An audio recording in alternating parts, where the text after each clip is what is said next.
स्वागत है आपका हमारी खास पेशकश चर्चा में। चर्चा के तहत आज हमारा विषय राजनीतिक है, एक ऐसा विषय जिसके संदर्भ में बात करने की जरूरत क्यों आन पड़ती है, यह बात हम करते हुए भी समझ नहीं पाते। हमारा आज का विषय क्या है? हमारा विषय है राहुल का सफर, बीच में सावरकर। हम राहुल गांधी की यात्रा पर लगातार बात करते आ रहे हैं, आगे भी बात करने की इच्छा रखते हैं। जानना चाहते हैं कि भारत जोड़ो यात्रा के तहत राहुल गांधी किस तरीके का संदेश दे पा रहे हैं, राहुल गांधी किस तरीके से देश से कनेक्ट हो पा रहे हैं, देश राहुल गांधी के संदर्भ में क्या सोच पा रहा है, कांग्रेस राहुल गांधी को लेकर क्या उम्मीद बांध सकती है, कांग्रेस को राहुल गांधी की इस यात्रा से क्या नफा हो सकता है। लेकिन इन सबके बीच में राहुल गांधी अपने बयानों के माध्यम से कुछ ना कुछ ऐसा जरूर कर देते हैं जिसके चलते सवाल खड़े हो जाते हैं। अब ताजा सवाल जो है वो राहुल गांधी के नए बयान के संदर्भ में। राहुल गांधी की यात्रा निरंतर जारी है, वह पदयात्रा कर रहे हैं, बहुत संजीदगी के साथ कर रहे हैं और संजीदगी के तहत यात्रा करते हुए वह तमिलनाडु, केरल, आंध्र प्रदेश, तेलंगाना, कर्नाटक से गुजरते हुए महाराष्ट्र में दाखिल हो चुके हैं। महाराष्ट्र में वह मंगलवार को थे। मंगलवार को वहां पर पत्रकारों से बातचीत करते हुए उन्होंने बहुत कुछ कहा, पर बहुत कुछ कहते कहते स्वतंत्र वीर सावरकर पर टिप्पणी करना नहीं भूले। उन्होंने बिरसा मुंडा और सावरकर की तुलना करनी चाहिए। बताया कि देखिए, बिरसा मुंडा 25 साल की उम्र में ही किस तरीके से संघर्ष अंग्रेजों के खिलाफ करते रहे, कभी अंग्रेजों के प्रलोभन के आगे वह झुके नहीं, बिके नहीं। वहीं दूसरी तरफ सावरकर थे, 2-4 साल जेल में क्या रहे, माफीनामे लिखने लगे। इस प्रकार की बात उन्होंने कह दी। महाराष्ट्र वह जगह है जहां पर वीर सावरकर को एक बड़ी आबादी सम्मान की निगाह के साथ देखती है। उनके स्वतंत्रता संग्राम के संदर्भ में योगदान को लेकर, उनकी पुस्तकों को लेकर, उनके साहित्यिक अवदान को लेकर एक बड़ा जनमानस ऐसा है जो उन्हें सम्मान की दृष्टि से देखता है और यह सम्मान देश के स्तर पर भी बहुत ज्यादा है। अब ऐसे में राहुल गांधी जब यात्रा पर निकले हैं, भारत जोड़ो यात्रा के संदर्भ में, अर्थात लोगों को जोड़ने के संदर्भ में, तो सावरकर के संदर्भ में उनका दिया हुआ बयान किस तरीके से देश को जोड़ने में मददगार है, ये हम समझ नहीं पा रहे हैं। तो इसीलिए इस कार्यक्रम में हम बातचीत कर रहे हैं, समझने की कोशिश करेंगे कि सावरकर पर दिया गया उनका बयान किस तरीके से लोगों को जोड़ने में कामयाब होगा। यहां तो उलझन दूसरी आन पड़ी, जो साथ हैं वो भी बिखरने लगे। उद्धव ठाकरे ने स्पष्ट तौर पर कह दिया हम इस बयान का समर्थन नहीं करते। संजय राउत जो उद्धव ठाकरे की भाषा को ज्यादा मुखर तरीके से बोलते, उन्होंने कह दिया कि अगर ये ऐसा बयान रहा तो महाविकास अघाड़ी गठबंधन की स्थायित्व को लेकर भी संकट आ सकता है। तो समझने की कोशिश। लेकिन दूसरी महत्वपूर्ण बात यह है कि ये राहुल गांधी ने अनायास बोल दिया या सायास बोल दिया। जिस तरीके से इस देश के वर्तमान कानून मंत्री ने, स्वतंत्रता संग्राम सेनानी और देश के प्रथम प्रधानमंत्री रहे पंडित जवाहरलाल नेहरू को संदर्भ में टिप्पणी की, कश्मीर के संदर्भ में बड़ी भूलों के तौर पर बाकायदा लेख लिखकर देश को बताने की कोशिश की, तो क्या राहुल गांधी की प्रतिक्रिया उसी के संदर्भ में? पर दिक्कत यह है कि किरण रिजिजू जब लिखते हैं तो उनके समर्थन देने के लिए एक पूरी टीम काम करती है, लोग काम करते हैं और देश में एक वातावरण बनता है जो ये एहसास कराने की कोशिश करता है कि देखो पंडित नेहरू ने कितनी बड़ी गलती की थी। वहीं इसके उलट जब राहुल गांधी बोलते हैं तो राहुल गांधी के समर्थन में आवाजें कम और राहुल गांधी के बोले हुए के खिलाफ में आवाजें ज्यादा मुखर हो जाती हैं। पूरे देश में यह सवाल उठ खड़ा हुआ है कि आखिर राहुल गांधी बोल क्या रहे हैं, इससे कांग्रेस को क्या लाभ होने वाला है, देश को क्या लाभ होने वाला है, बल्कि क्यों राहुल गांधी की दृष्टि इस प्रकार की रहती है। और फिर एक वर्ग तैयार हो जाता है जो यह बताता है कि कांग्रेस और राहुल गांधी की सोच ही हिंदू विरोधी है। इस देश के प्रति जिन लोगों ने सही अर्थों में काम किया उनके प्रति इनका नकारात्मक सोच ही है। कांग्रेस से बाहर ये किसी और को सम्मान देने के लिए तैयार नहीं। तो आज हम इसी पर बात करेंगे और समझने की कोशिश करेंगे राहुल गांधी की ये कोशिश, राहुल गांधी का ये प्रयास अपने पैरों पे कुल्हाड़ी मारने के लिए है या गर्दन पे कुल्हाड़ी मारने के लिए, या अपने प्रतिद्वंदियों के ऊपर वार करने के लिए है। इस चर्चा का हिस्सा बनने के लिए 4 खास मेहमान हमारे साथ मौजूद हैं, उनसे आपका परिचय कराएं और इस दिलचस्प विषय पर बातचीत करें। एक ऐसा विषय जो बातचीत के केंद्र में आना नहीं चाहिए, पर आ गया है तो अनदेखा भी नहीं होना चाहिए। तो इसको शुरू करें उससे पहले कि विचार सूत्र का है, तो विचार सूत्र हमारा कहता है कि आंख के बदले आंख का सिद्धांत सारी दुनिया को अंधा कर देगा। महात्मा गांधी का यह प्रसिद्ध कथन है। तो अगर आपने नेहरू की आलोचना की तो मैं सावरकर की आलोचना करूंगा। अगर ये सिलसिला चल निकलेगा तो तय मानिए इस देश को अतीत में कोई महानायक मिलेगा नहीं, क्योंकि अगर आपने तय ही कर लिया है कि आपको अपने अब तक समझे गए नायकों को खलनायक के तौर पर स्थापित करना है, तो ये होड़ हमें दुनिया में किसी के सामने मुंह दिखाने लायक नहीं छोड़ेगी। इस स्पष्ट धारणा के साथ हम अपनी चर्चा को आगे बढ़ाते हैं। इस चर्चा का हिस्सा बनने के लिए हमारे साथ 4 खास मेहमान। हमारे साथ भारतीय जनता पार्टी के प्रखर नेता, प्रदेश उपाध्यक्ष और पूर्व सांसद चिंतामणि मालवीय जी मौजूद हैं। कांग्रेस पार्टी और राहुल गांधी की पैरवी करने के लिए लंबे समय तक छत्तीसगढ़ में कांग्रेस का मीडिया विभाग देखने वाले और वर्तमान में छत्तीसगढ़ पाठ्य पुस्तक निगम के अध्यक्ष मंत्री का दर्जा प्राप्त शैलेश नितिन त्रिवेदी जी हमारे साथ हैं। हमारे साथ किशोर तिवारी जी हैं, जिस शिवसेना महाराष्ट्र गौरव के लिए पहचानी जाती है पर आजकल सवालों के घेरे में उस शिवसेना से ताल्लुक रखते हैं, मतलब उद्धव ठाकरे के बहुत ही नजदीकी हैं किशोर तिवारी जी, वो हमारे साथ हैं। और इन तीनों के बीच अपनी राष्ट्रवादी सोच और ईमानदार सोच के लिए ख्यात वरिष्ठ पत्रकार रमेश शर्मा जी भी हमारे साथ हैं। आप सभी का स्वागत है। चर्चा की शुरुआत चिंतामणि जी से करेंगे, लेकिन उससे पहले राहुल गांधी का बयान सुनेंगे। तो एक बार सुनते हैं राहुल गांधी ने क्या कहा था और उसके साथ में चिंतामणि जी क्यों इतने परेशान है या उनकी पार्टी क्यों इतनी उत्साहित है। दोनों तरीके से समझना मुश्किल हो जाता है। परेशान है कि उल्लास से फूले नहीं समा रहे, अरे वाह क्या कमाल की चीज होगी। एक बार सुने। ये देखा आपने, दिख रहा आपको? और इसमें आप देख लीजिए, ये सावरकर जी की चिट्ठी है जिसमें उन्होंने अंग्रेजों को लिखा है। और मैं पूरी चिट्ठी आपको पढ़नी होगी, देख लीजिए, मैंने हाईलाइट भी कर रखी है, मगर मैं सिर्फ आखिरी लाइन पढ़ना चाहता हूं। सर, मैं आपका नौकर रहना चाहता हूं। ये मैंने नहीं लिखा, ये सावरकर जी ने लिखा है। तो मैं तो इसमें बहुत क्लियर हूं, सावरकर जी ने अंग्रेजों की मदद की थी। ये दो अलग इमेजिनेशंस हैं। एक मैंने यहां पे आपको सावरकर जी की चिट्ठी दिखाई, एक वो इमेजिनेशन है, और एक आपने पहले गांधी जी की बात की, वो दूसरा इमेजिनेशन है। तो ये देश में इन दो इमेजिनेशंस की लड़ाई है। आप एक बात समझिए, मेरी थिंकिंग है कि जब सावरकर जी ने इस कागज पे साइन किया, उसका कारण क्या था? उसका कारण डर था। अगर वो डरते नहीं, वो इसको कभी नहीं साइन करते। तो राहुल गांधी धारणा पर नहीं बोल रहे हैं, ऐतिहासिक पत्र का सामने उल्लेख करते हुए प्रमाण स्वरूप उस पत्र की प्रतिलिपियां उपलब्ध कराते हुए अपनी बात को कह रहे हैं। किसके संदर्भ में कह रहे हैं? विनायक दामोदर सावरकर के संदर्भ में कह रहे हैं। कौन थे विनायक दामोदर सावरकर? विनायक दामोदर सावरकर के संदर्भ में आज तक तय ही नहीं हो पाया कि वो क्या थे। वो महज एक क्रांतिकारी थे, एक राजनेता थे, एक चिंतक थे, एक अध्येता थे, एक इतिहासकार थे। तमाम भूमिकाओं के संदर्भ में हम उन्हें देखते पढ़ते हैं। उनका सबसे बड़ा योगदान इस देश के संदर्भ में यह था कि जो 1857 में संघर्ष हुआ था, जिसको एक विद्रोह के तौर पर अंग्रेज प्रचारित करते थे, उसे विधिवत प्रथम स्वाधीनता संग्राम के तौर पर मान्यता देने का काम सावरकर जी ने किया था। यह अपने आप में एक उल्लेखनीय घटना है और इसकी स्वर्ण जयंती का आयोजन उन्होंने लंदन में करके दिखाया था। वो सावरकर थे। लेकिन ये बात थी 1911 से पहले की। 1911 में जब दो अलग अलग मामलों में सावरकर जी को आजन्म कारावास की सजा हुई और इसके तहत काला पानी की सजा के तहत अंडमान निकोबार की जेल में डाल दिया गया, उसके बाद उनके द्वारा निरंतर चिट्ठियां लिखी गई, अंग्रेजी हुकूमत को लिखी गई, अंग्रेजी हुकूमत को बाकायदा माफी के संदर्भ में इल्तिजा की गई। कहा गया मुझसे गलती हो गई, मुझे माफ कर दिया जाए, और अगर माफ कर दिया जाता है तो मैं हमेशा आपके प्रति आज्ञाकारी रहूंगा। अब इस पे ऐतराज किस बात को है, यह समझने की कोशिश चिंतामणि से करते हैं। क्या ऐसा कह दिया राहुल गांधी ने जो तथ्य के विपरीत है? चिंतामणि जी, अगर तथ्य है तो तथ्य है वैसा ही तथ्य जैसा आप बताने की कोशिश करते हैं नेहरू जी के संदर्भ में कि कश्मीर के संदर्भ में कितनी बड़ी गलती नेहरू जी ने कर दी।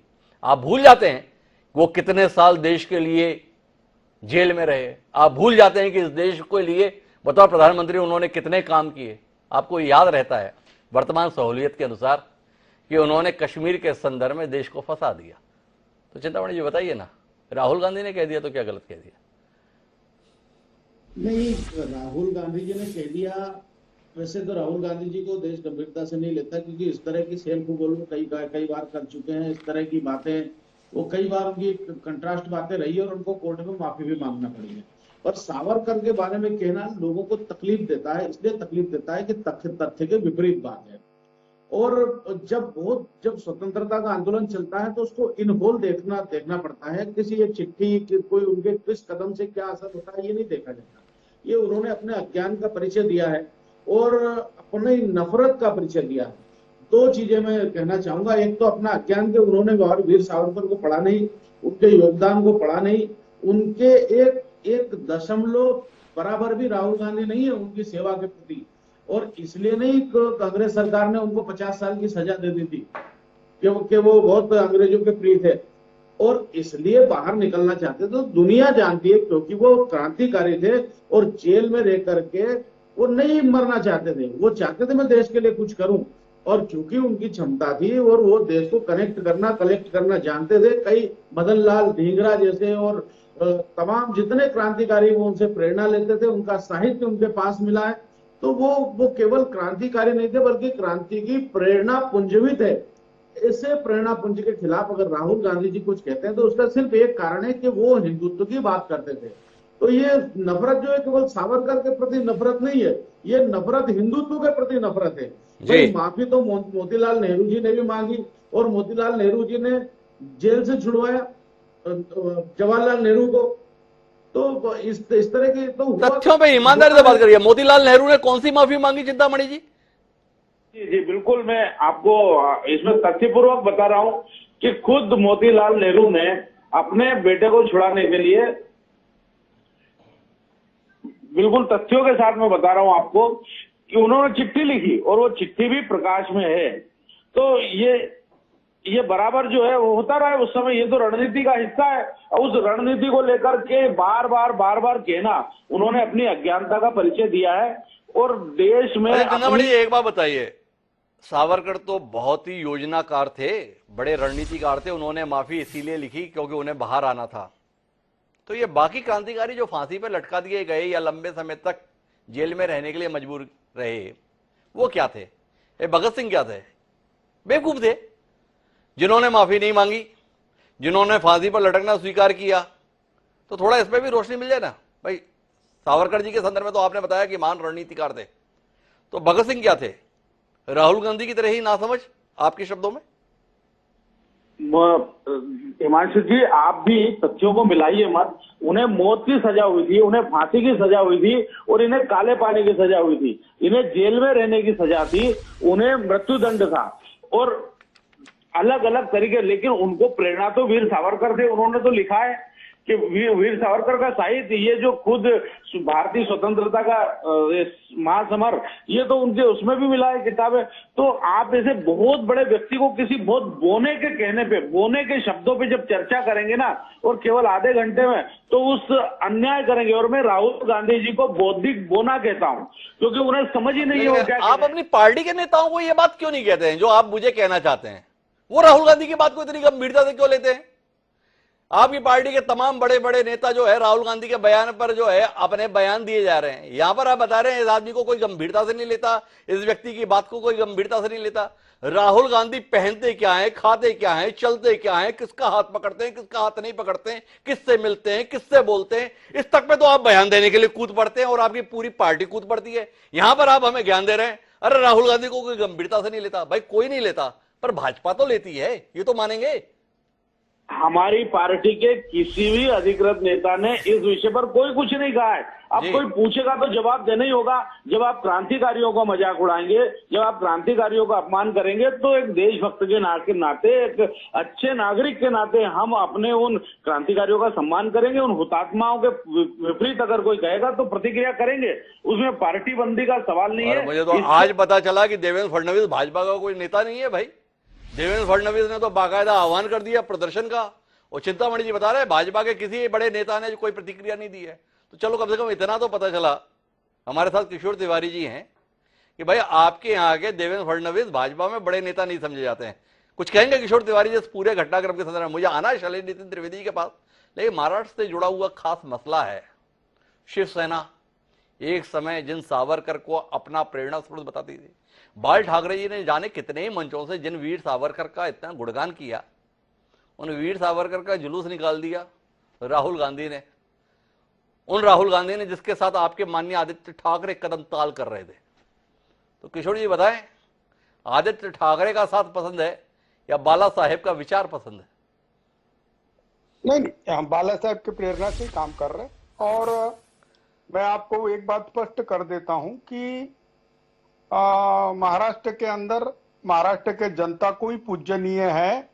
अपने ये आदित्य जी, अपने सावरकर जी का जो कुछ भी यहाँ पर स्थान है महाराष्ट्र के अंदर जी और शिवसेना को राहुल गांधी जी ने जो कुछ भी कहा है जी वो मंजूर नहीं है। एक्चुअली ये बातें टाली जा सकती थी। जी मैं त्रिवेदी जी को भी कहूंगा कि ये टाला जा सकता था। अब देवेंद्र जी ने गांधी जी की चिट्ठी लगा दी जी और कंक्लूडिंग रिमार्क उसमें वही है, I am your servant and all this thing. तो मैं आपको अभी बताता हूं कि सावरकर जी को 2000 अपना 1911 और 1913 दो जो तुरंत काला पानी की सजा हुई थी, चाहे उनकी जिंदगी उसमें चले जाती। जी और उनके भाई साहब जब गांधी जी से मिले थे तो उन्होंने बोला था कि आप मर्सी पिटीशन लगा दीजिए और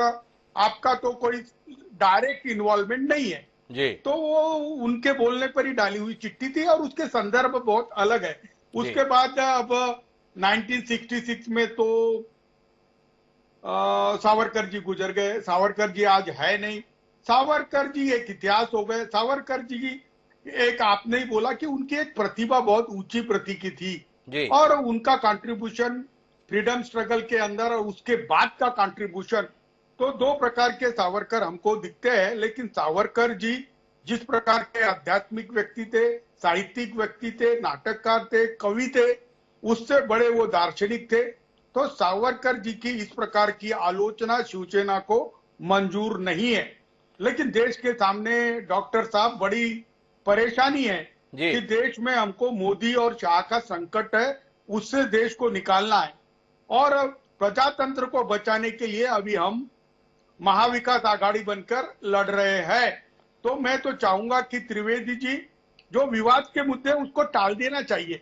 आप त्रिवेदी जी से उम्मीद कर रहे हो किशोर भाई कि त्रिवेदी जी को टाल देना चाहिए? अरे बयान त्रिवेदी जी ने नहीं दिया, बयान राहुल गांधी जी ने दिया। राहुल गांधी जी बात त्रिवेदी जी से नहीं करते, वो बात करते हैं आदित्य ठाकरे से, उद्धव ठाकरे से।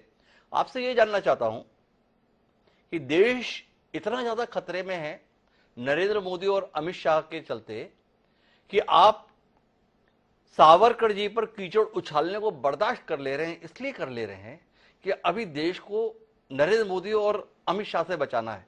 ये जानना चाहता हूं किशोर तिवारी जी, शिवसेना जिस तेवर के लिए ख्यात रही है, जिस तरीके के विचार के साथ सड़क पर उतरती है, जिस तरीके से अपनी मनमाफिक बात न होने पर विरोध का स्वर दिखाती है, राहुल गांधी इतनी बड़ी बात बोल गए आपके प्रेरणा स्रोत के संदर्भ में या आपके प्रेरणा स्रोत के संदर्भ में? बाल ठाकरे आपके प्रेरणा स्रोत और बाल ठाकरे के प्रेरणा स्रोत कौन? स्वतंत्र वीर दामोदर सावरकर। आप बर्दाश्त कर गए इतनी आसानी से? थोड़ा बताइए ना इस सहन शक्ति का राज।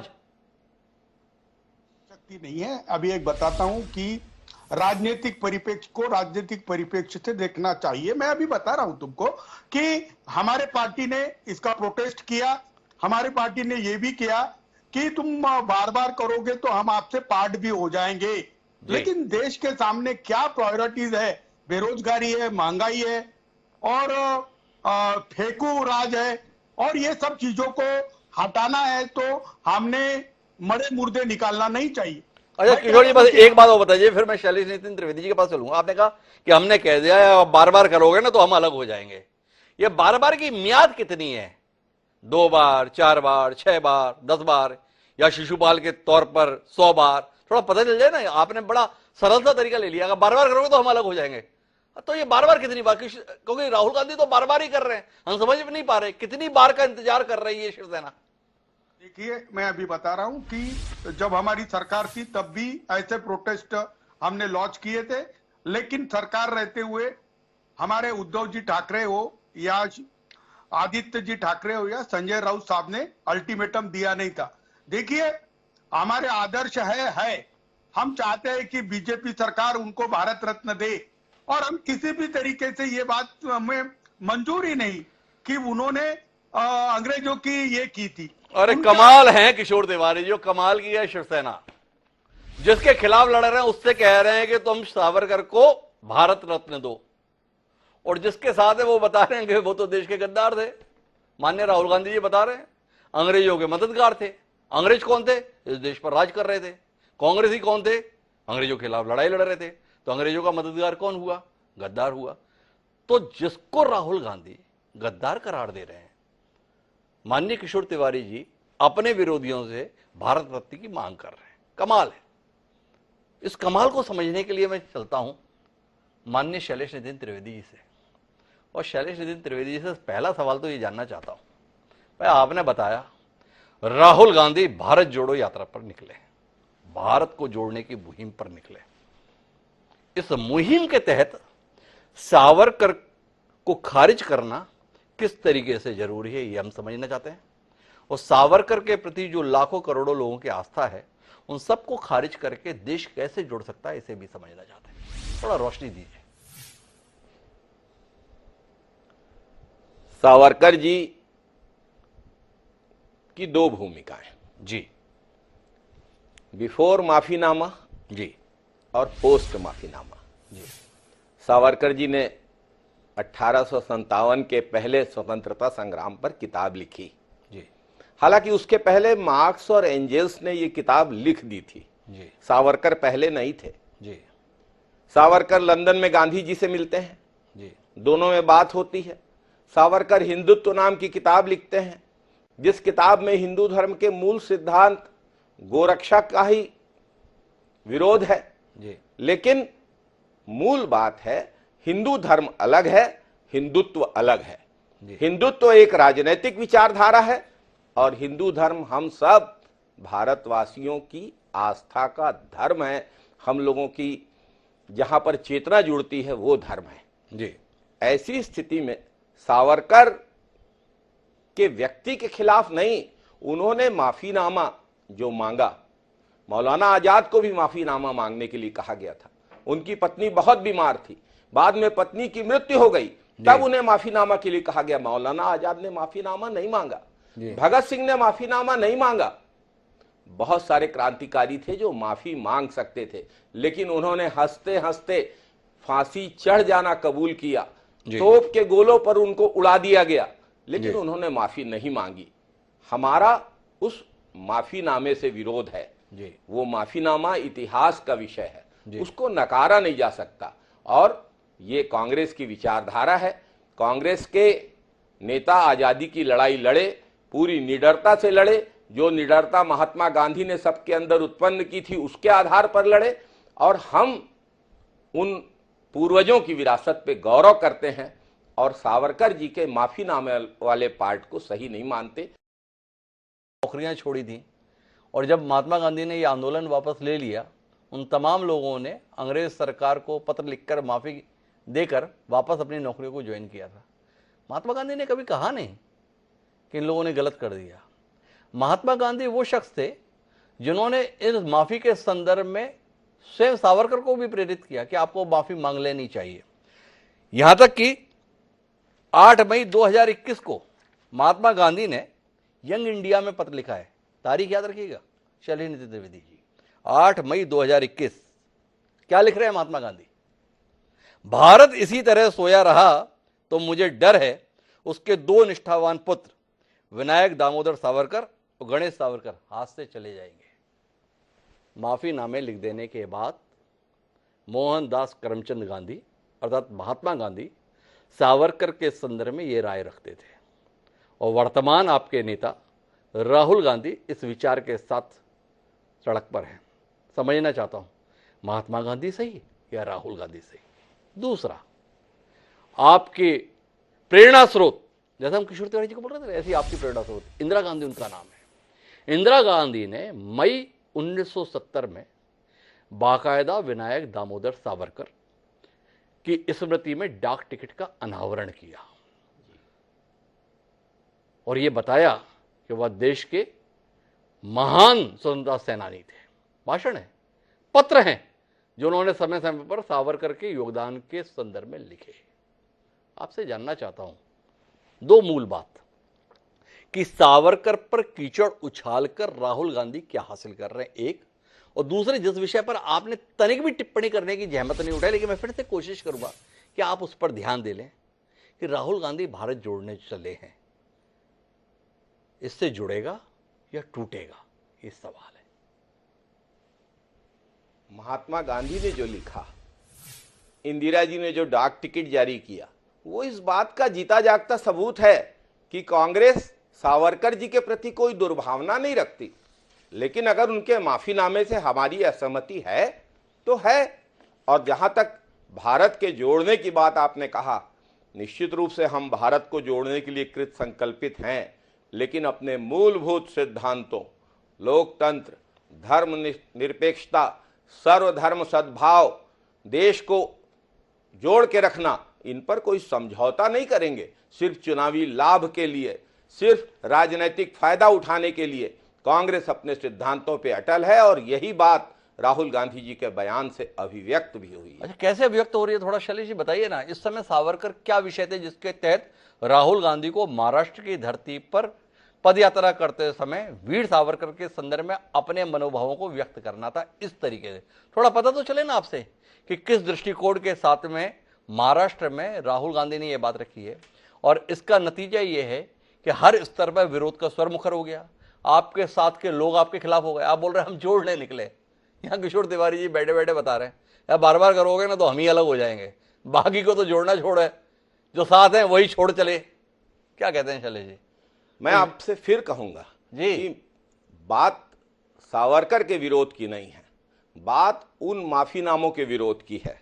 मैं सुन रहा था भाजपा के मित्र मालवीय जी को, जी, जिन्होंने कहा कि सावरकर देश के लिए कुछ करना चाहते थे, इसलिए उन्होंने माफीनामे लिखे। जी, माफीनामों को जस्टिफाई करते हुए आदरणीय मालवीय जी ने कहा, जी, क्या किया सावरकर ने? अंग्रेजों से माफीनामा मांगकर छूटने के बाद सावरकर ने क्या किया, यह भी देश को जानने का अधिकार है। सुभाष चंद्र बोस की आजाद हिंद फौज के खिलाफ सैनिक भर्ती किए, अंग्रेजों की फूट डालो राज करो की नीति में मर बन के। मैं इस बात को बेहद विनम्रता से लेकिन दृढ़ता से कहूंगा कि भारत जोड़ो कि हमारी मुहिम, कांग्रेस पार्टी की मुहिम, राहुल गांधी जी की मुहिम का ये अहम हिस्सा है कि हम अपनी राजनीतिक विचारधारा को सुस्पष्ट रूप से सामने रखें, और ये हमारी विचारधारा थी, है और रहेगी। शैलेश आप बड़ी उलझन में हैं, तथ्य तलाश रहे हैं, तथ्य मिल नहीं रहे हैं। अभी आपने 2 मिनट पहले इसी कार्यक्रम में कहा कि हम सावरकर के खिलाफ नहीं है, और अभी आपने बताया कि क्या किया सावरकर ने छूटने के बाद? अंग्रेजों की मदद की, नेताजी सुभाष के खिलाफ आदमियों को भर्जी किया, फूट डालो राज करो की नीति का समर्थन किया, और ऐसे आदमी के सम्मान में आपकी पार्टी की शीर्षस्थ नेता रही, आपकी आराध्य इंदिरा गांधी ने डाक टिकट जारी कर दिया। हद है, इतना बड़ा अपराध। विचार कीजिएगा शैलेश जी, मैं वापस आऊंगा आपके पास में। अभी मैं रुक करना चाहता हूं रमेश शर्मा जी का, और रमेश शर्मा जी आपसे समझना चाहता हूं, राजनेता जब कुछ भी करते हैं उसके राजनीतिक निहितार्थ होते हैं।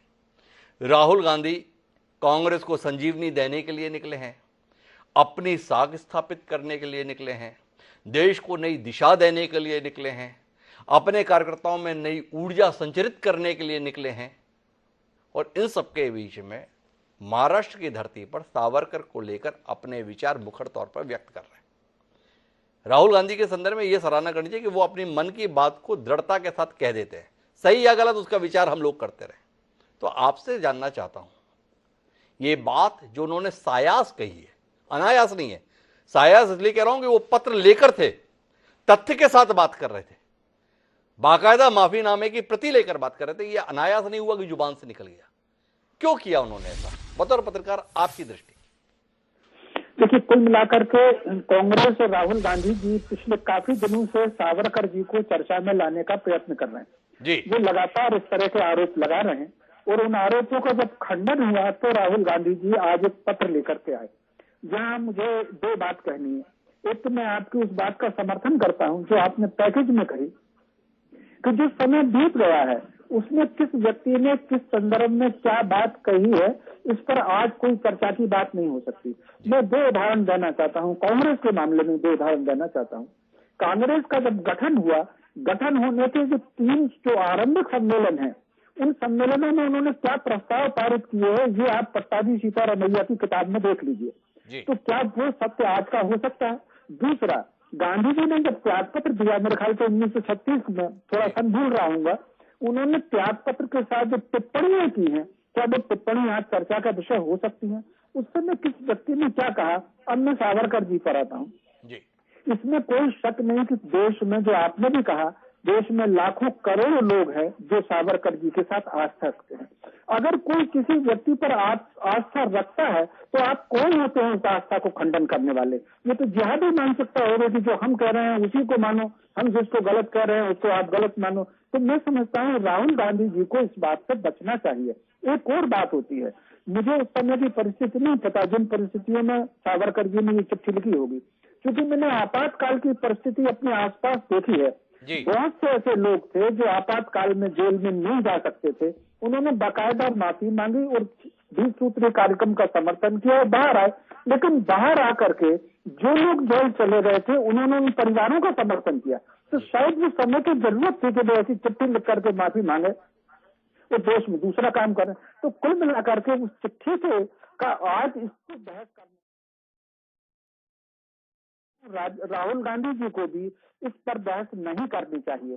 और अगर राहुल गांधी जी ने ये विषय उठाया भी है तो दूसरे लोगों को उसको प्रतिकार नहीं करने देना चाहिए, क्योंकि हम जिस संस्कृति के रहने वाले हैं, हम जिस संस्कृति में रहने वाले हैं, हम चींटी से लेकर हाथी तक सबको मान्य करते हैं। ऐसी स्थिति में एक व्यक्ति, आप सेलुलर जेल जाकर के तो देखिए, मैंने वो देखा है जाकर के वो सेल जहाँ सावरकर जी बंद रहे हैं, जाकर के तो देखिए, अब पढ़ करके देखिए उन्होंने जो काले पानी पर लिखा है। उनके दोनों भाइयों को पता नहीं था सावरकर जी को उनका भाई यहाँ पर आकर के बंदी है। तो कुल मिलाकर के इतनी यातनाएं सहने के बाद अगर किसी एक तो सबसे पहली बात, ये मेरी निजी राय है, मुझे पता नहीं कि मेरी राय कितनी सही है कि कितनी गलत है, क्योंकि अंग्रेजों ने फूट डालने के लिए बहुत कूट रचित कागज भी तैयार किए। तो एक तो मुझे इस कागज की कूट रचना पर ही तो मुझे संदेह होता है, और अगर सत्य भी है तो वो परिस्थिति वैसी रही होगी। हमको आज इसकी चर्चा करने की बिल्कुल कोई आवश्यकता नहीं है। और फिर सावरकर जी ने जिस तरीके से बाहर निकल करके एक प्रकार से चेतना जगाने का काम किया है तो राष्ट्र और संस्कृति को, मैं समझता हूँ वो उनका प्रणम्य कार्य है। और इसीलिए इंदिरा जी ने उनकी प्रशंसा की, इसीलिए गांधी जी उनकी प्रशंसा करते थे। फिर एक बात आपकी अनुमति से जी से मैं त्रिवेदी जी से कहना चाहता हूँ। आपका नाम है त्रिवेदी, यानी 3 वेदों का ज्ञाता। अब आप कह रहे हैं कि हिंदू जो है वो धर्म, हिंदू धर्म नहीं होता, धर्म है वो सनातन होता है।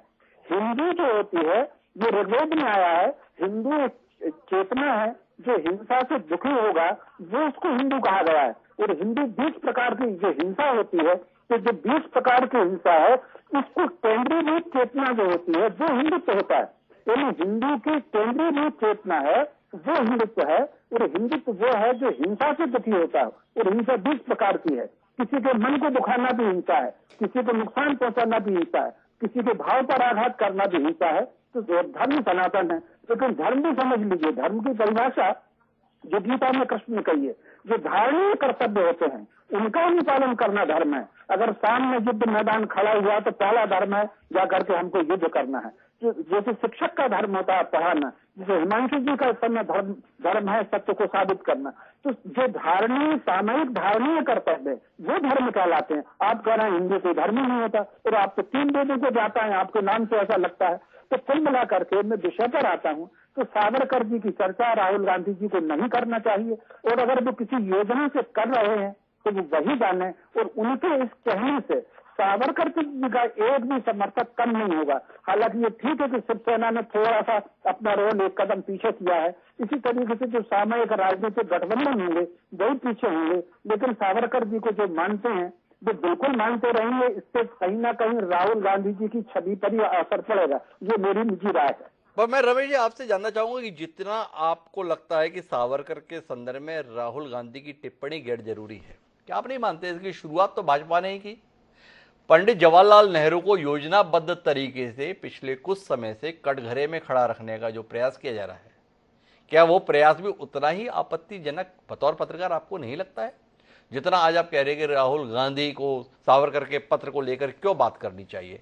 वैसे ही क्या आप नहीं मानते हैं कि हमें इस देश के अंतर्गत जो मान्यताएं रहीं, जो हमारे पूर्वज रहे, जिनका योगदान रहा, उनको कम से कम मौजूदा सियासत का हिस्सा बनाने से परहेज करना चाहिए?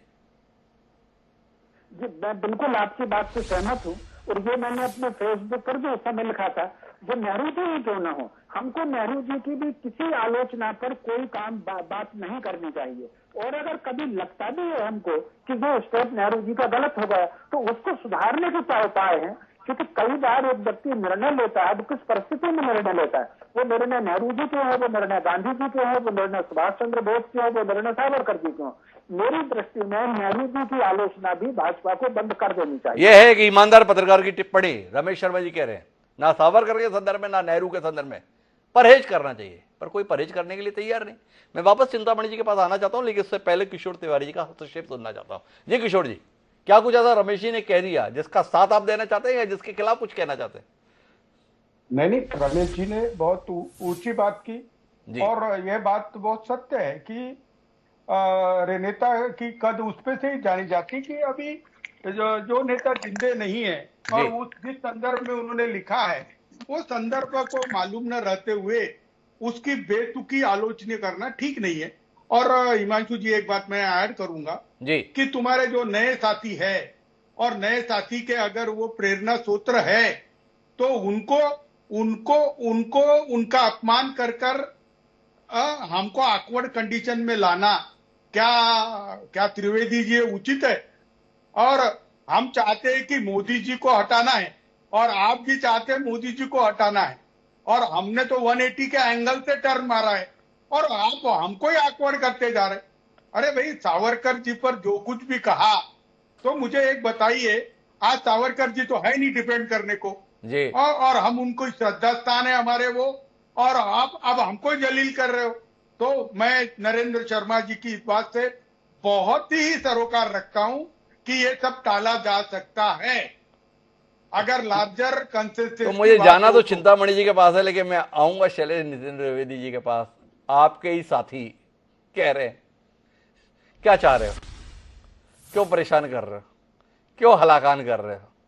तो सुन पा रहे हो शैलेश नितिन द्विवेदी जी? या माइक्रोफोन की आवाज कहीं खराब तो महसूस नहीं हो रही आपको? नहीं, आवाज एकदम साफ आ रही है। मैंने सुना कि सावरकर के माफीनामे कूट रचित रहे होंगे। इतना बड़ा बचाव तो आज तक सावरकर का किसी मंच पे नहीं किया, संघ ने नहीं किया, विश्व हिंदू परिषद ने नहीं किया, शिवसेना ने नहीं किया, जो रमेश शर्मा जी उनका बचाव कर रहे थे। ठीक, साथ ही साथ धर्म की परिभाषा बता रहे थे, यह धार्यते इति धर्मः। सबसे बड़े दार्शनिक राधा कृष्णन जी ने कहा था, दैट विच इंटीग्रेट्स इज धर्म, दैट विच डिसइंटीग्रेट्स इज अधर्म। जो जोड़ता है वो धर्म है, जो तोड़ता है वो अधर्म है। और ऐसे समय हिंदुत्व और हिंदू धर्म को मिलाने की कोशिश, स्वयं सावरकर इस बारे में बहुत स्पष्ट है। सावरकर ने पूरी किताब लिखी हिंदुत्व नाम की, जिसको मैंने पढ़ा है, कई बार पढ़ा है।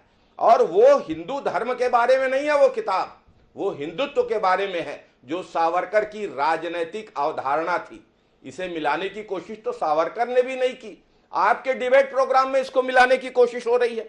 और आस्था के खंडन की बात है तो निश्चित रूप से आस्था का खंडन से अगर बचना चाहिए तो ये अपने आप को भी तो सलाह दीजिए।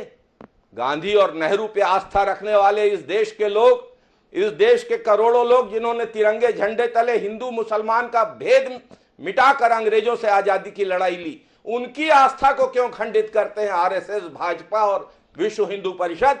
इस सवाल का जवाब देना चाहिए।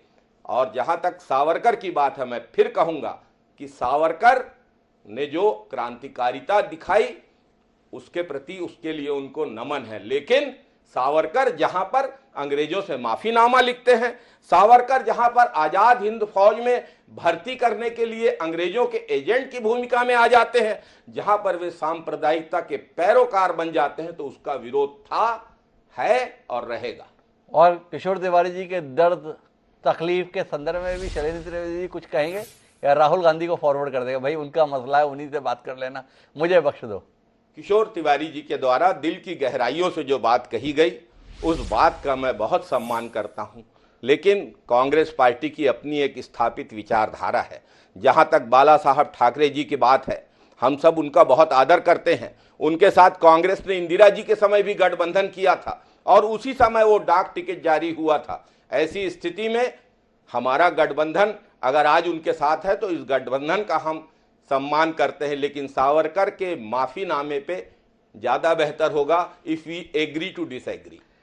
तो कुल मिला के शैलेश जी त्रिवेदी उलझन में है। किशोर जी, मुझे लगता है कि अब इससे ज्यादा शैलेश जी को संकट में ना डाला जाए, नहीं तो इस कार्यक्रम के बाद शैलेश जी का संकट बड़ा हो जाएगा।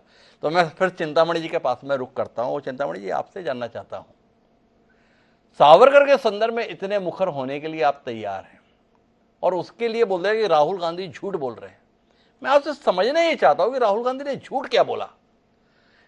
सावरकर जी ने माफीनामे लिखे, ये ऐतिहासिक सच्चाई है। एक नहीं, 4-4 बार लिखे, 4-4 पत्र हैं, ये एक सच्चाई है। पर आपकी सरकार की बलिहारी, आप राहुल गांधी के खिलाफ एफआईआर तक दर्ज करा दिए। थोड़ा बताएं, ऐतिहासिक रूप से जो तथ्य है उस तथ्य को कहने के संदर्भ में एफआईआर दर्ज हो जाए और उस व्यक्ति को झूठा करार दे दिया जाए, थोड़ा समझाइए ना। देखिए, सबसे पहली बात तो यह है कि तमाम राजनीतिक कैदी ये मांग करते हैं कि भाई हमें छोड़ दिया जाए, लेकिन ये जो सावरकर का संदर्भ में बहुत सारी चिट्ठियां उनके भाई नारायण सावरकर ने लिखी है, क्योंकि प्रथम विश्व युद्ध के बाद जब कांग्रेस ने समर्थन किया था अंग्रेजों का, और यहाँ से सैनिक, ये जो बात कर रहे हैं त्रिवेदी जी, महात्मा गांधी ने भी सैनिक और सेना भेजने का समर्थन किया था प्रथम विश्व युद्ध में, और उसके बाद बहुत सारे कैदी छोड़े गए। तो उसी तारतम्य में नारायण सावरकर ने कहा था कि भाई मेरे दोनों भाई वहां बंद है, उनको नहीं छोड़ा गया है, बाकी सबको छोड़ दिया गया है, तमाम कांग्रेसी छोड़ दिए गए, क्योंकि वो अंग्रेजों के लिए इतने खतरनाक नहीं थे। तो विनायक दामोदर सावरकर और गणेश सावरकर को नहीं छोड़ा। तो नारायण सावरकर ने एक वकील के तौर पर महात्मा गांधी को अपील की कि भाई आप हमारा मार्गदर्शन करें। ये उस तरह की चिट्ठियां हैं। तभी महात्मा गांधी ने कहा कि भाई आप अपील लिखिए, तो नारायण सावरकर ने लिखी है। तो वास्तव में राहुल गांधी बहुत बड़े अज्ञान में है और उनको इतनी बड़ी हाइट की बात करनी ही चाहिए। इतना बोना आदमी, इतना छोटा आदमी जिसको इतिहास की समझ नहीं और जिसको इवन राजनीति की समझ नहीं, केवल राजीव गांधी के घर में पैदा हुआ, इसलिए कांग्रेस का नुकसान करने का हक, कांग्रेस को खत्म करने का हक उसको मिल गया और बेचारे त्रिवेदी जी को जो है जवाब देना पड़ता है। दूसरी बात गांधी के संदर्भ में जो आप इतनी कटु टिप्पणी कर रहे हैं, क्यों कर रहे हैं? भारतीय जनता पार्टी तो एक बड़ा संस्कारित राजनीतिक दल के तौर पर पहचान रखता है। ऊपर से आप तो संघ के स्वयंसेवक भी हैं। संघ का मतलब ही संस्कार होता है। क्या है राहुल गांधी? वाकई बौना आदमी है। राहुल गांधी वो शख्स है जो इस देश की लोकतांत्रिक व्यवस्था के तहत लगातार संसद में चुने जा रहे हैं। राहुल गांधी वो शख्स हैं जो इस देश के सबसे पुराने राजनीतिक दल के राष्ट्रीय अध्यक्ष रहे हैं। राहुल गांधी वो शख्स हैं जो इस देश को जोड़ने की मंशा के साथ 3500 किलोमीटर की पद यात्रा पर निकले हैं और लाखों लोग, माफ करें चिंतामणि जी, उस पद यात्रा में सहभागी है। इतना छोटा आदमी, इतना बौना आदमी, आपको नहीं लगता है कि थोड़ा हम ज्यादती कर रहे हैं?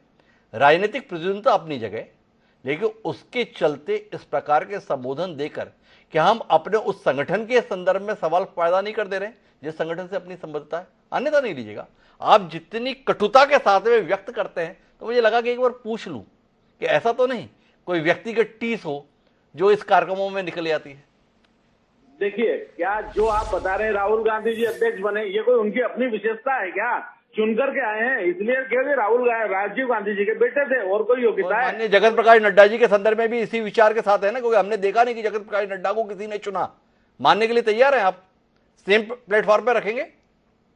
आप राहुल गांधी जी की बात कर रहे हैं कि यात्रा कर रहे हैं, मुझे बताइए लाखों लोग आ रहे हैं, केवल कांग्रेस का केडर आ रहा है और कोई साथ में नहीं आ रहा उनके, केवल कांग्रेस के केडर और सिविल सोसाइटी के लोग दूर दूर से बुलाए जा रहे हैं। आप सांगठनिक रचना देख लीजिए उनकी, किस तरह से जहां से रास्ता निकल रहे हैं, 100 किलोमीटर के कांग्रेस के कार्यकर्ता बुलाए जा रहे हैं। आप उसको जनता का समर्थन बता रहे हैं, और जनता का समर्थन तो गुजरात क्यों नहीं जाते, वो बाकी जगह क्यों नहीं जाते अगर जनता का समर्थन मिल रहा है? और अभी परिणाम पता चल जाएगा। दूसरी बात यह है कि ये बार बार बोल रहे हैं कि उन्होंने, वीर सावरकर ने जो है अंग्रेजों की मदद करी, अंग्रेजों की सेना में सैनिक भर्ती करवाए। हाँ, उन्होंने सैनिक भर्ती करवाए, लेकिन ये भी आपको याद रखना होगा कि रास बिहारी बोस जिन्होंने शाहजादीन फौज बनाई वो हिंदू महासभा के पदाधिकारी थे और वीर सावरकर के निर्देश पर ये सेना बनाई गई थी। और यहाँ तक भी थोड़ा पढ़ लीजिए त्रिवेदी जी, आप हिंदुत्व की भी गलत व्याख्या कर रहे हैं, पंडित जी होकर के गलत मार्ग बता रहे हैं। मैं बता, इतना राजनीति भी मत प्रभावित हुई है, कुछ नहीं होने वाला है। आप समाज को दिशा देने का काम है आपका, त्रिवेदी है, लेकिन आप देखिए कि खुद वीर सावरकर के पास सुभाष चंद्र बोस अपनी महाराष्ट्र यात्रा में गए थे और सुभाष चंद्र बोस को वीर सावरकर ने कहा कि आप ये मूर्ति तोड़ने का काम मत करो, आप जाइए वहाँ और रास बिहारी बोस ने जो सेना बनाई है उसकी कमान संभाली है। आप उनके योगदान को जब आंकेंगे ना तो आपको आपकी छोटी पड़ जाएगी बुद्धि। आप वीर सावरकर पर चर्चा मत कीजिए, ये दुख होता है इसलिए ऐसे शब्द निकलते हैं। और वास्तव में राहुल गांधी जी के इतना बयान कर रहे हैं, इतना कि ऐसे हैं और इतनी बड़ी पार्टी के अध्यक्ष हैं और ऐसा जन समर्थन है, वो सब कृत्रिम है। वो अपने बल पर बता दें कि कुछ किया हो तो सिवाय कांग्रेस में। कुल मिला के चिंतामणि जी तो कुल मिला के बहुत ज्यादा नाराज हैं और वो शैलेश नितिन त्रिवेदी से भी बहुत नाराज हैं। एक गलत किस्म की व्याख्या करते हैं, ब्राह्मण हो गए किस तरीके की बात बोलते हैं, पंडित होकर ऐसा बोल दे रहे हैं। और रमेश शर्मा जी ने भी तो यहाँ पे बोल दिया हिंदू कोई धर्म नहीं है, धर्म तो सनातन है। पर इस देश के जितने भी कानून देख लीजिए, इस देश में जितने भी पत्र भरे जाते हैं, सरकारी दस्तावेज देख लीजिए, उसमें लिखा होता है धर्म, उसमें कहीं पे मान्यता है कि सनातन लिखा हुआ है। सारी जगह धर्म के तौर पर क्या है, हिंदू है, मुसलमान है, ईसाई है, क्रिश्चियन है। अब क्या करें शैलेश नितिन त्रिवेदी जी, सवाल है ना। इस देश का कानून, इस देश का संविधान, इस देश की व्यवस्था धर्म के तौर पर हिंदू शब्द को ही मान्यता देती है। कोई ऐतराज? देश में इतनी दमखम की सरकार है, बदल दो ना, क्यों नहीं बदलते, सवाल रहेगा। लेकिन अभी हमारा सवाल धर्म के संदर्भ में नहीं है, सावरकर के संदर्भ में। वापस लौटते हैं सावरकर जी के संदर्भ में। किशोर जी कुछ कहना चाह रहे हैं, एक बार उनकी बात सुनते हैं और फिर शैलेश नितिन त्रिवेदी जी के पास एक बार फिर कोशिश करेंगे कि शायद अपने नेता के आवा मंडल से बाहर निकलकर कुछ ठोस कह पाए। जी किशोर जी। नहीं, ये देखो, चिंतामणि मालवीय को एक बात मैं पूछता हूं कि कांग्रेस का अगर कैडर 10 लाख और 20 लाख हो तो यार अभी वो पार्टी तो राष्ट्रीय स्तर पर 40, 44 या 54 खासदारों पे नहीं रहनी चाहिए। मैंने महाराष्ट्र में वाशिम और आज की शेगांव की सभा देखी तो मैं आपको बता रहा हूं कि 10-20 लाख लोग आ रहे, तो ये चीज आपकी उल्टी गिनती की चालू हो रही है। तो आपको जो सत्ता का उन्माद है ना, वो थोड़ा कम कर दीजिए। अब हम भी उनके साथ मिल लिए है, लेकिन मैं त्रिवेदी जी आपको ये बात बोलूंगा कि जरा राहुल जी को समझाना कि अपने सहयोगियों की किरकिरी ना करे, क्योंकि ना ही तो अभी सुभाष चंद्र बोस है, ना महात्मा गांधी है, ना स्वतंत्र वीर सावरकर है या नाथूराम गोडसे है जो आके बताए कि बाबा ऐसा ऐसा हुआ था। अब ये राहुल बाबा को कौन समझाएगा? मैं तो आपसे ही विनंती करता हूं, क्योंकि वहां तो चमचों की भीड़ ज्यादा हो रही है, तो वो थोड़ा सा अवॉइड करो, अच्छा रहेगा। किशोर जी बड़ी खरी बात कह रहे हैं, बोले भाई वर्तमान की जरूरतों को समझो, क्यों जबरदस्ती में अपने लिए संकट पैदा कर रहे हो, वैसे ही हालात इतने खराब है और खराब क्यों कर रहे हो। लेकिन मैं थोड़ा और विस्तार देता हूं शैलेश नितिन त्रिवेदी जी, क्या वाकई राहुल गांधी को इस देश को अभी और ठीक से समझने की जरूरत नहीं है? एक माफीनामे को लेकर राहुल गांधी सोच रहे हैं उन्होंने क्या कमाल की चीज हासिल कर ली है, वो पत्रकारों के बीच में पढ़ने लगे, ये देखो मैं माफीनामा लेकर आया। इस देश के आराध्य हैं, हम उन्हें भगवान श्री कृष्ण कहते हैं। जरासंध के खिलाफ युद्ध करते करते जिस गुजरात में चुनाव है ना, वहां से मैदान छोड़कर भाग गए थे। हमने उन्हें रणछोड़ के रूप में भी पूजनीय माना। और राहुल गांधी किसी भी दिन शुरू हो जाए, एक कायर को भगवान मानने की जरूरत क्या है? जो मैदान से भाग खड़ा हुआ उसको आप भगवान मान रहे हैं। रणनीति थी। तो आपसे जानना चाहता हूं शैलेश नितिन त्रिवेदी जी, जितनी दमखम के साथ में आप सावरकर के संदर्भ में राहुल गांधी का बचाव कर रहे हैं, तो क्या भगवान कृष्ण के संदर्भ में भी कल ये विचार आ जाए कि एक कायर को भगवान का दर्जा कैसे दिया जा सकता है? तो ऐसे विचार के साथ भी आप खड़े हो जाएंगे या उसको रणनीति मानेंगे? वो सावरकर ने अगर पत्र लिख दिया तो उसे रणनीति मानने से आपको ऐतराज है। छत्रपति शिवाजी ने भी औरंगजेब को संधि प्रस्ताव दिया था, इतिहास में दर्ज है। उनके दरबार में बाकायदा हाजिरी भी बजाई थी। इतिहासकारों ने उसे भी रणनीति का ही दर्जा दिया है। गलती की इतिहासकारों ने। शिवाजी के संदर्भ में भी नए सिरे से लिखा जाना चाहिए। क्या इस विचार के साथ जाएंगे? क्या आपको नहीं लगता है कि आपको थोड़ा और संवेदनशील, थोड़ा और तथ्यपूर्ण होने की जरूरत है? भगवान कृष्ण और भगवान राम हमारी आस्था के केंद्र हैं। महात्मा गांधी को जब गोडसे ने गोली मारी थी तो गांधी जी के मुंह से निकला था, हे राम जी। इसलिए इस पे कोई सवाल खड़ा करना उचित नहीं है।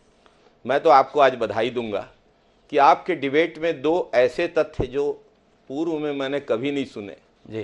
पहले तो कूट रचित माफीनामों की बात आपके विशेषज्ञ पत्रकार महोदय के द्वारा आई जी। और उसके बाद आजाद हिंद फौज का गठन सावरकर के निर्देश पे हुआ था। अरे अगर सावरकर के निर्देश पर हुआ था तो सावरकर काहे अंग्रेजी सेना में भर्ती करने में लगे हुए थे आजाद हिंद फौज के खिलाफ?